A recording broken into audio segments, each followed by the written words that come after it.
session underway, a session organised by global women leaders. We are a group of women who have spent time in the international system. That means many of us have been senior in the United Nations, and when I say the United Nations, it's a very broad church, right? So Mary was the High Commissioner for Human Rights. Mbaranga was at UNDP with me and was a resident coordinator and resident representative in many countries. When I met her, she was coming from Conakry in Guinea in West Africa, and she finished her career as the Deputy Special Representative, the Secretary General in the mission, peacekeeping mission in Mali. And then Flavia Bustreo at the end. Flavia had a career in global health and at the level of Assistant Director General at WHO, and has done many things. And I myself was the administrator of the UN Development Programme for 2 terms, 8 years, and also chaired the UN Development Group. But we have many others like us in the network, and so we do take a particular interest in the position of women in the international system. And someone in the front row said to me, I'm a statistics geek, so I'm really interested in the survey that you've done. Boy, have we got figures for you. And they're figures that need to mobilise us. The group got going from a conversation that Susanna Malcora of Argentina and Irina Bukova of Bulgaria and I had in 2017. We had been among the majority of candidates who were women who ran for UN Secretary General last time, and no woman obviously got it. And by the way, in the dates with destiny, the next time there's a Secretary General, we would rather like to see the 10th Secretary General be a woman. So that's something, of course, to be discussed. But what brought us together was looking at the attacks within the multilateral system on women's issues and needs. You know, seeing some of the very toxic atmosphere at the Commission on the Status of Women, seeing the blockage on a number of issues, you know, the fact that we've never, as an international community, been able to update the Beijing Declaration for Women of 1995, nor the Cairo incredible outcome on population development of 1994. Great outcomes, but hey, we're almost 30 years on for those, and there's a lot of new issues, and the world can't update these incredible documents. So we saw a lot of attacks coming on these issues, and we said, let's build a network where we can actually bring women who know the system together and try to do something about it. So we're focusing today on the survey that's been done on the number of women leaders in 33 of our world's largest multilateral organisations. Now, we've had a commission on the status of women at the UN for 77 years. So we thought, well, after all this time, perhaps we could see how things have changed at the leadership level of the international system for women. Of course, these organisations have their own cultures, often rooted in their traditions, and sometimes we need to look into the past to see really how they're working today. What matters too isn't just the small number of women who've served at these top levels of leadership, but how much time overall women have been in charge in the international system. So we're going to go now to our slide 2. And what slide 2, depending on technology, tells us is that throughout history, these organisations have had 382 leaders, of which only 47 were women, and women have been in charge for only 12% of the time, which is dreadful. So let us register that very important 12% figure, and the 47 out of the 382. So we then come to our third slide.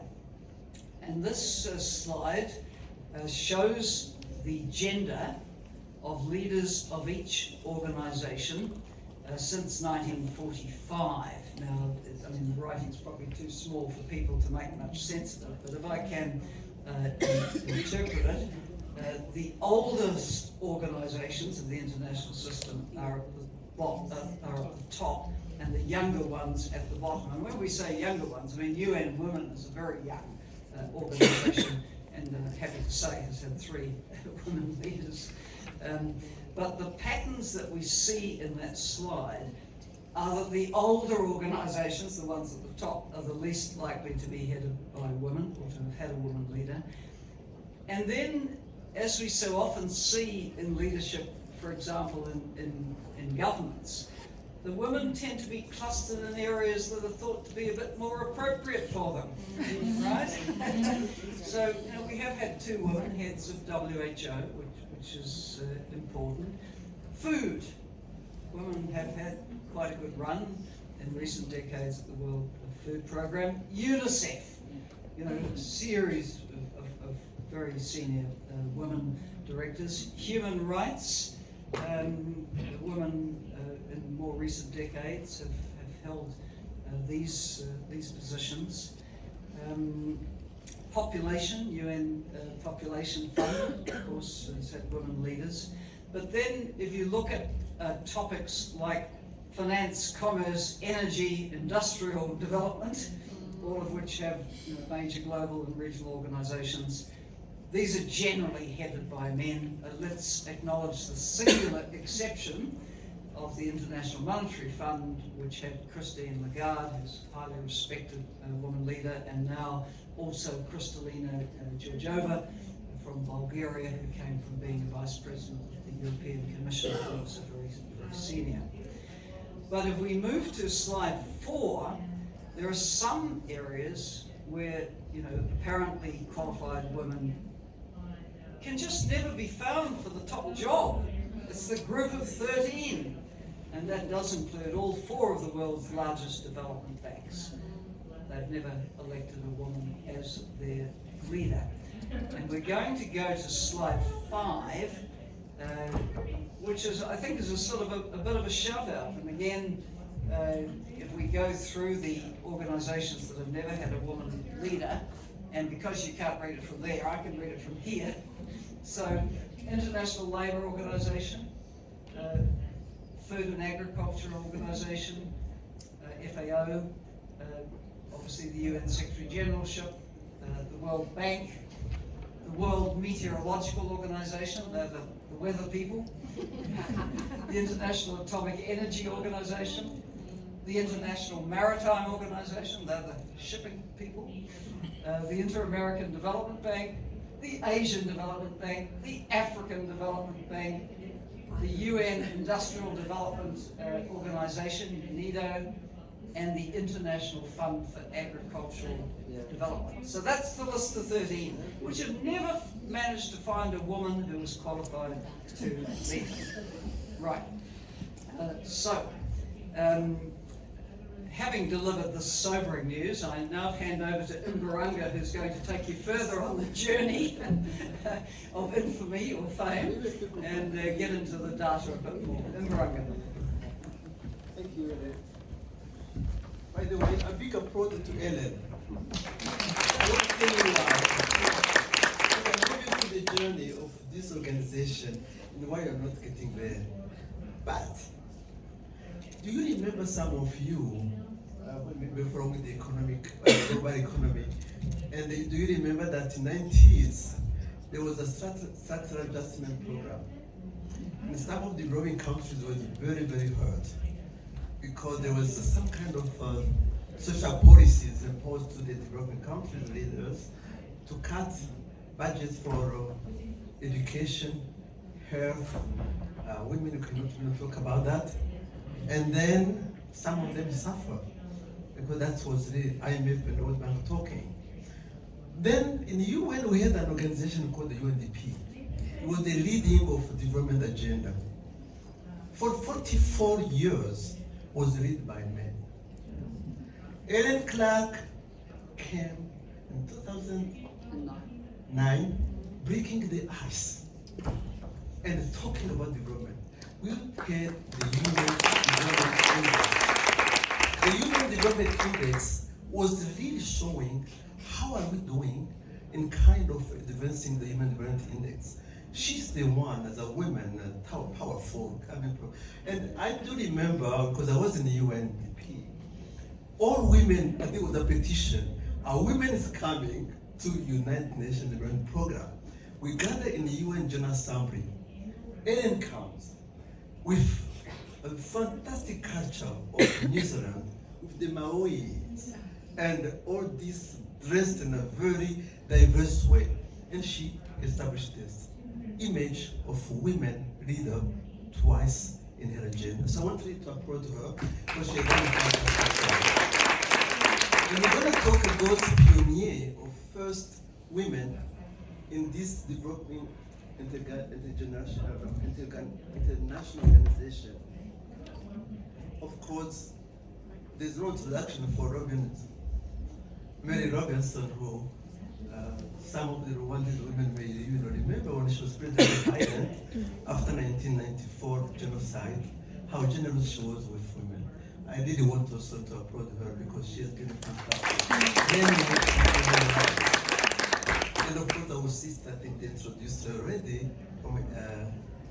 She worked in the World the program and in Geneva and worked in different ways. We see her resume, but also is the one who should have maybe capable to lead the WHO. We've never had a chance. She's a woman. Again, we are getting there, but not there yet. So the first women pioneer, I talk about Ellen, breaking the ice, but another lady she mentioned already was the Christine Lagarde, who became the first woman to lead the IMF in 2010. That was also an applause to see that this IMF, International Monetary Fund Organization, led by men, can have a woman to lead it. And she had like a small touch, but specific touch in this organization.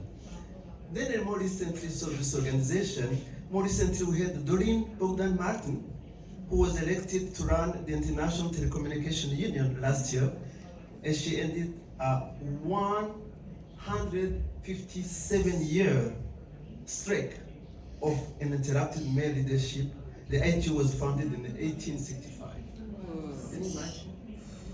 We don't have women, but somehow those pioneers did a fantastic job. 2021, we're the first woman, powerful one, Ngozi Okonjo-Iweala, who became the first woman elected Director General of the World Trade Organization. By the way, do you remember the comment they made on her? One media organization wrote a big article saying, oh, they have elected in the World Trade Organization this grandma of 60 years, African women. That was unbelievable. All women, and this is why we're talking about space, solidarity, and solution.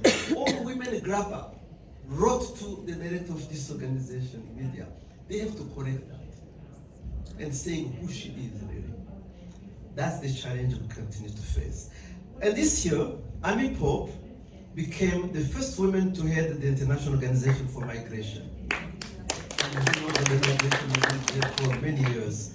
So many of the members of Global Women Leaders Voices, 62 members now, we are really part of organizing a campaign to bring more women candidates to the last election of the UN General Assembly.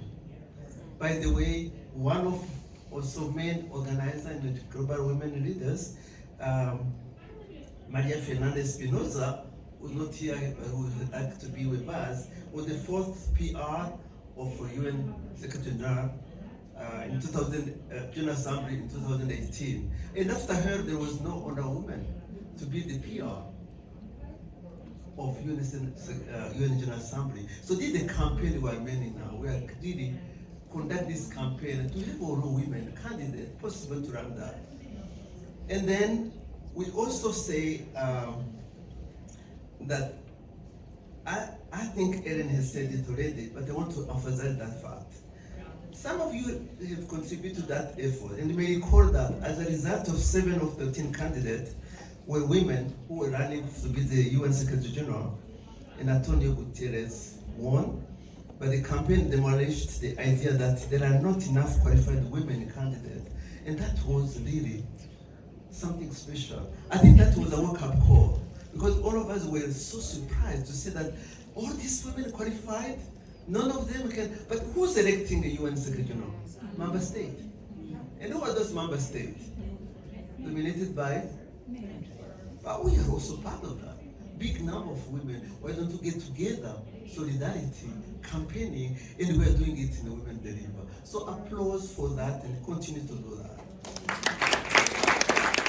And Ellen, Susanna, and Volkova, I didn't give them a credit because they say, even we've been campaigning for all of us, each of us, why don't we get together and have those voices? They continue to that voices. And these voices is what we are running now.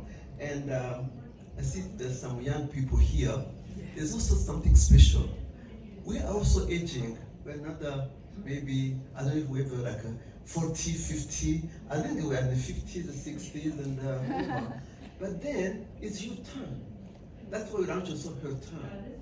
Her turn is like we're giving you the baton, the torch, keep going and keep running it. And I think, as I said, Beijing was yesterday, but we're still talking the same issue, 2023. So we still have a long to do. Slide 7. Slide 7, if you look at that slide, it's clear that the presence of women in leadership has been slowly increasing. But some of you probably are thinking, well, not my part of the world. So let's break this down by geographic region. So if you look at here on slide 8, you have quite absolute number of leaders from the Western countries, both men and women, who have led the majority of the top jobs throughout history. But when you look at the proportion of women leaders, the picture is very different. And this slide 9, you see we have Western Europe, we have Asia Pacific, we have African state, we have Latin American and Caribbean state, and Eastern European state. When you look at this slide, is this slide 9? Yes. It's helping me. This slide also shows that Western countries are not really more progressive than other regions when it comes to the share of women among the leaders from this organization. In fact, both Asia and Latin America are doing better than Western Europe of this front. But we don't want really to emphasize too much about, again, it's going to destroy us if we say, a woman from the West has been leading this organization. How about my region? How about my region? If we think in this way, we have to break that ice of saying we need solidarity. If a woman from the South or the West or wherever is a woman, so take over and bring more women with you from diversity. Here in Africa, I can personally attest that we have made progress, but we still have a long way to go. I may say on a political part, and socio-economic part, and advocacy and activism. One on a political, I think, with 2 billion of population, we have one president currently from Tanzania.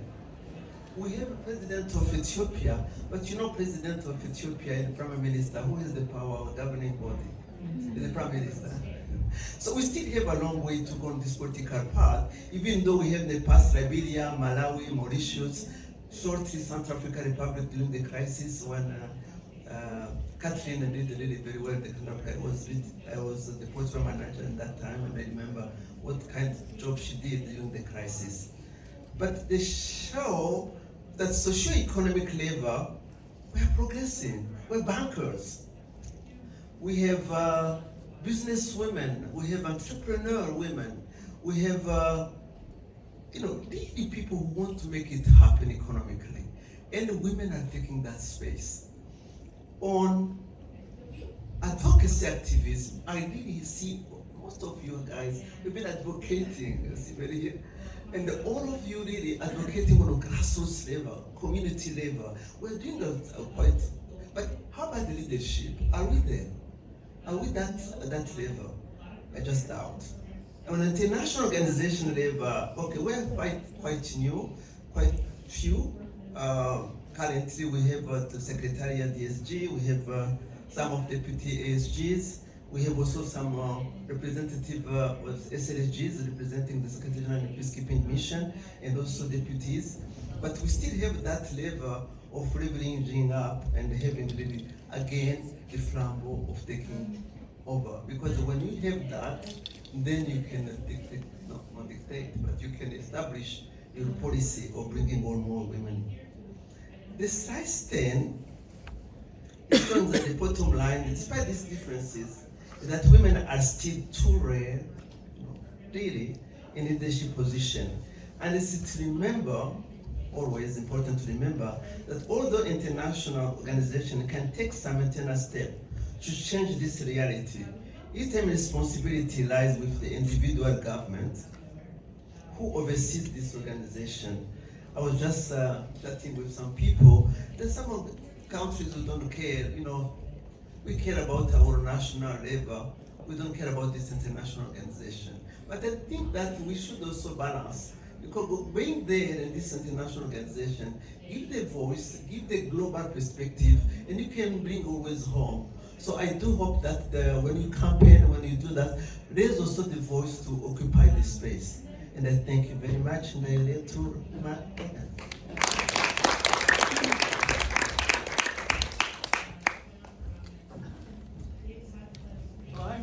I'm very happy to join with Mbaranga and Helen in presenting this report by GWL Voices. But I want to start by saying I was very pleased when the initiative was taken to form GWL Voices. I was one of the first, I think, to join, because we have a lot of experience, a lot of expertise in all kinds of different ways, and we shouldn't just retire with it.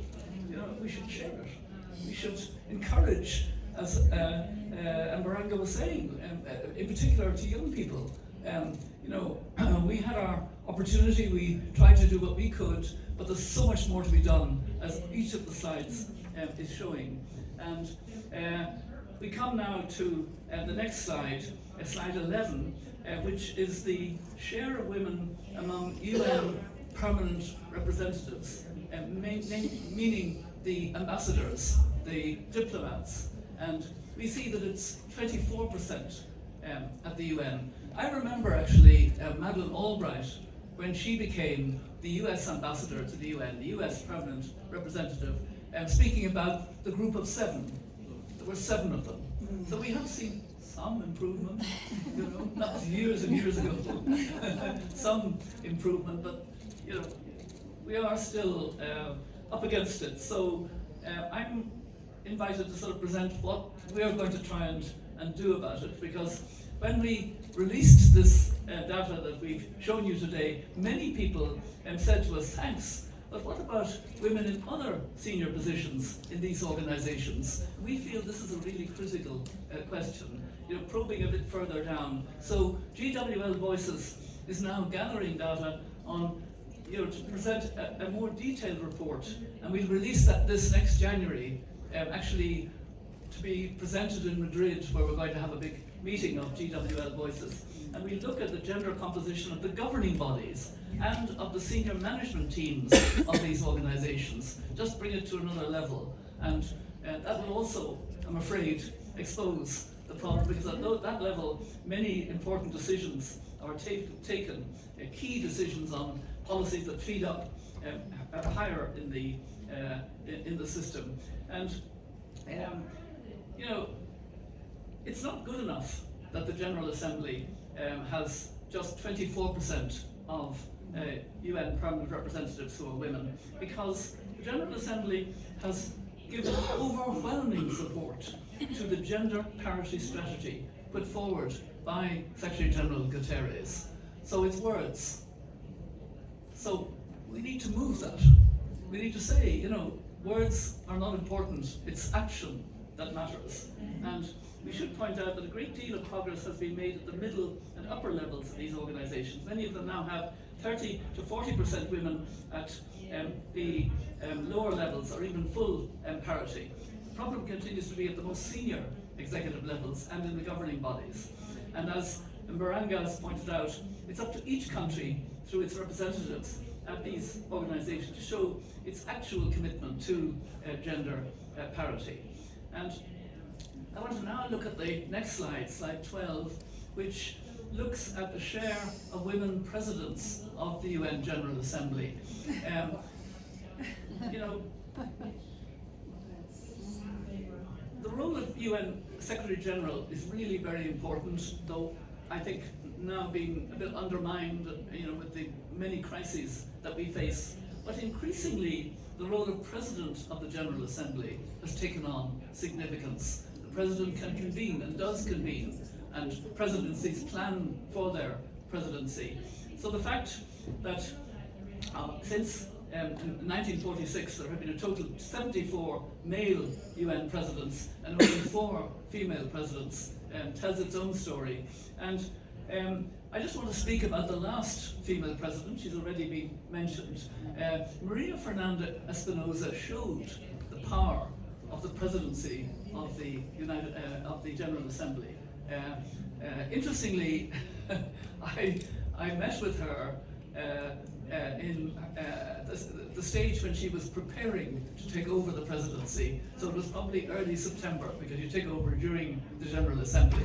And I met her in a small side office that she'd been allocated, and she was planning a thing. And I, at the time, had my foundation on climate justice, and we were interested in the intergenerational impacts. And and it turned out that Maria Fernanda, who's a poet also, was very keen on the intergenerational, and we actually had a convening on intergenerational equity and rights. And that was an example of being able to get in and use a bit of pressure at an early stage. But right through her year as President of the General Assembly, she was extremely active, extremely proactive, and now was at the very beginning for our GWL Voices, in at all the kind of convening and meetings that were taking place, because she had that total knowledge as President of the General Assembly of what it all meant, and now she is our CEO. So Susanna Malcara had the wit to say she would be our perfect CEO. So you can see how we're using our actions. But I want to come to slide 13, because this is actually a call to action. We want all of you to be supportive of what we're wanting to do here. Help us to spread the word. Yeah, is that all it says? Okay. I wasn't quite aware. What we're coming up with here, as we work on gathering data for our next report, is we decided to push for a simple rule change at the United Nations. We're calling it the alternating gender rule. The alternating gender rule. Because just as the UN presidency rotates, as you know, among regions, we are proposing that it should also rotate between genders. So, it's a simple idea, but it's going to be hard to get it to be supported. We'll be trying at the official level, but we also need an awful lot of support. We need a groundswell of support from women pressing for this. If we can have countries continue what is the current practice of negotiating and putting forward usually a consensus candidate for election from the region, and everybody knows which region is going to get the next presidency. We're not interfering with any of that. We're allowing for political, whatever they want, as long as in alternate years it's man, woman, man, woman. Thank you very much. Great and then idea. we get to that parity that the General Assembly has boasted about but hasn't confirmed. So we want to include this proposal in a package of reforms that will be considered by the General Assembly later this year. So it's this September, during this UNGA, this UN General Assembly that we want our proposal to be put forward. And we think it's always good to have a proposal that's simple, that's intuitive, makes sense, and that's fair. Makes sense. It's fair. It's parity. It's what the General Assembly agreed. So, and it wouldn't, as I say, prevent countries from nominating candidates that reflect their political priorities and so on. To succeed, we not only have to get this proposal into the official reform package, we also, as I emphasised, really will need grassroots and very strong gender support from the countries, particularly the countries in the region that has the next president. What region is that? I've forgotten. Latin America. Yes, of course, Latin America, Caribbean. Latin America and the Caribbean have the next presidency, so we need pressure and encouragement from outside to them, but pressure from within. And I don't think governments will move unless they feel that pressure. I'm going to open it up for questions in a moment, but I just want to say something else about GWL Voices, because I've been talking about it a lot, and I won't say it for long. GWL Voices has also joined something else that I'm involved in with another group of women leaders called Connected Women Leaders, which is all about Project Dandelion. So can I take 2 seconds to talk about Project Dandelion, because I've done that elsewhere. It's the feminist earthshot that's going to get us to where we need to be on climate. We're on the cusp of a clean energy world, but we're heading for catastrophe. Even if all the pledges of governments and of corporations and investment were fully implemented as they stand at the moment, we're heading for at least a 2.4 degree world. And that's the best scenario. When people say 2.7, maybe even 3 degrees, catastrophe. We can see already what's happening with the El Nino as well. So we're offering something that is badly needed because it's so strong on the other side. There is a huge communications campaign delaying, muddying the science, confusing us. The fossil fuel lobbies spend $4 billion a year on a massive campaign. There is no real campaign on the pro side. So we have this Project Dandelion. We need a symbol for a movement. The dandelion is a wonderful symbol. It's a flower that grows on all 7 continents. It's very resilient. You can eat every part of it in soups or in a cheese, and the roots take out toxins from your body. And how do you spread it? So it's a light touch communications connecting tissue between all the progressive movements here at Women Deliver, all the things that are on the right side of this that are happening, the building resilience, what we want to do is provide communications tools, ways of talking about climate that are real to people, that bring home to people that we're in crisis. And GWL Voices is one of our early partners, along with a lot of other partners. That's a bit of a distraction. Let's get back to our report of GWL Voices and hear some of your comments, and in particular hear if you would be strongly supportive of our initiative about alternative gender presidents of the General Assembly. Thank you very much. Yes. So I'll sit down and take